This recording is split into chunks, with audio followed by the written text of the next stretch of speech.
Sur le terrain hier avec Sinkecha Cortez, le gouverneur de la région également qui était sur le terrain, le maire de la ville.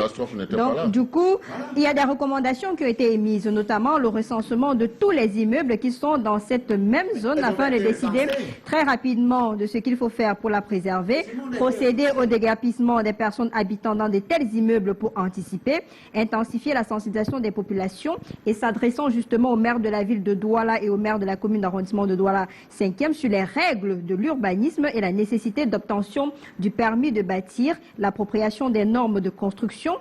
Et les maires devront finalement raccourcir également les délais d'obtention des permis de bâtir, sensibiliser également les populations sur les risques d'occupation des zones non constructibles.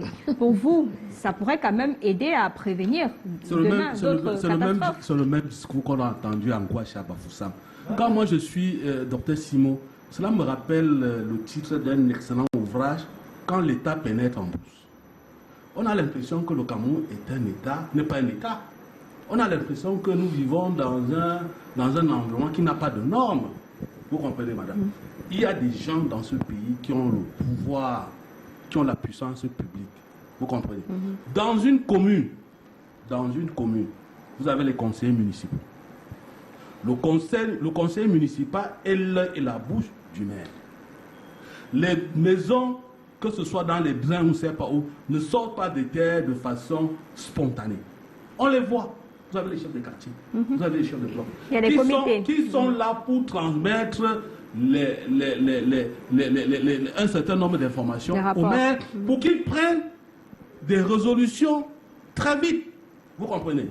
Je vous donne un cas très simple. Nous avons constaté une fois que les gens avaient construit à Koto, les gens ont érigé des immeubles dans un endroit qui était dédié à la station de traitement des eaux. Nous avons écrit à monsieur le directeur de la société immobilière du Cameroun. Il nous a répondu. Nous avons adressé une lettre aussi, copie à madame le ministre Omindu.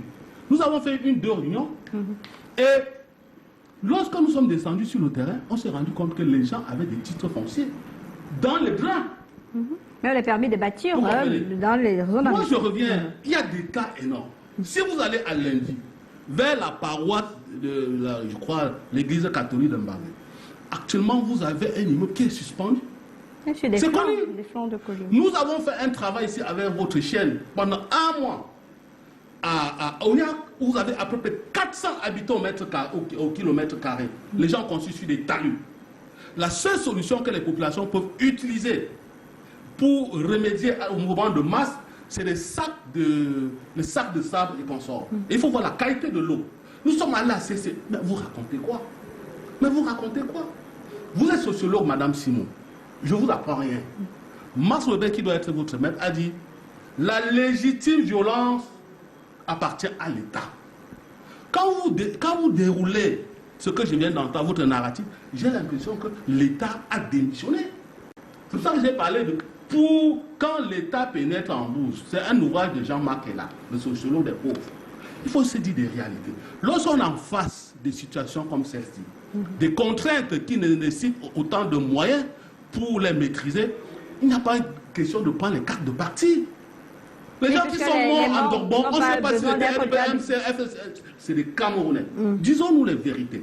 Vous avez une ville qui produit à peu près 4 000 milliards de francs CFA par an, mais qui en reçoit moins de 5%. Pour un certain nombre de contraintes, pour des problèmes urbanistiques.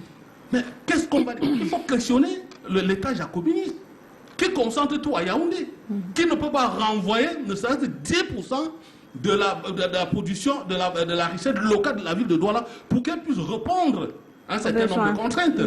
Maintenant, pour réguler, pour trouver la solution au transport urbain de masse, le maire de la ville est obligé d'aller prendre l'argent à la banque mondiale. 261 milliards.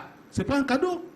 Les enfants qu'on n'a même pas encore enceintés aujourd'hui doivent rembourser cet argent. C'est compris. Et où est tous les 4 000 milliards que la ville de Douala produit par an? D'accord. Alors, il y a quand même ces alertes justement depuis